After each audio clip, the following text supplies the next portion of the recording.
नमस्कार दोस्तों, आपका स्वागत है हमारे चैनल पर। आज हम जानेंगे कि गौ माता ने सभी महिलाओं को ऐसा कौन सा श्राप दिया था जिसके कारण सभी महिलाएं आज तक भुगत रही हैं। गौ माता का एक ऐसा श्राप जो आज तक टाला नहीं जा सका और कैसे इस श्राप का प्रभाव आज भी दिखाई देता है। दोस्तों, क्या था वह श्राप? जानने के लिए वीडियो को शुरू से अंत तक जरूर देखें, क्योंकि आधा अधूरा ज्ञान किसी काम का नहीं होता। दोस्तों, वीडियो शुरू करने से पहले वीडियो को लाइक और चैनल को सब्सक्राइब जरूर करें। दोस्तों, एक समय की बात है।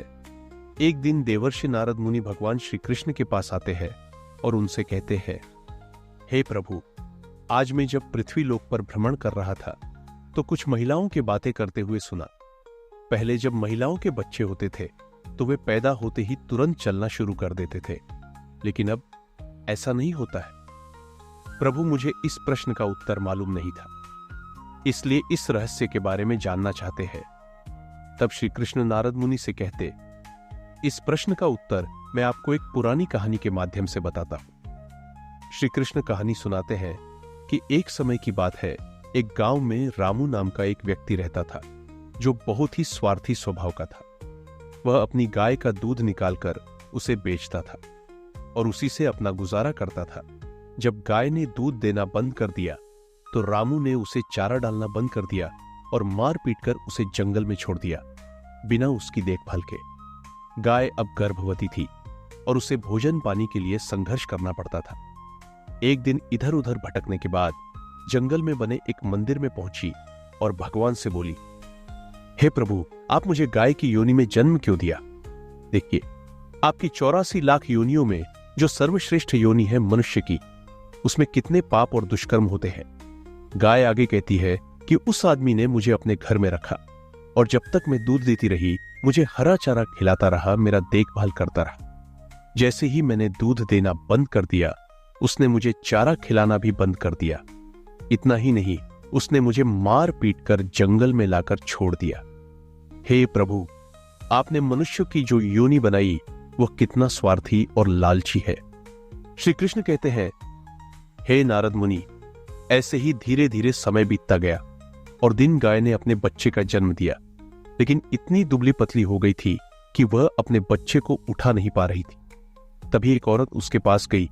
तब गाय ने उस औरत से कहा, बहन, मेरे बच्चे को उठाने में मेरी मदद करोगी? मैं अपने बच्चे को लेकर किसी सुरक्षित जगह पर चली जाऊंगी, क्योंकि मेरा यह बच्चा 8 महीने बाद चलने लायक होगा और पैरों पर चलने लगेगा।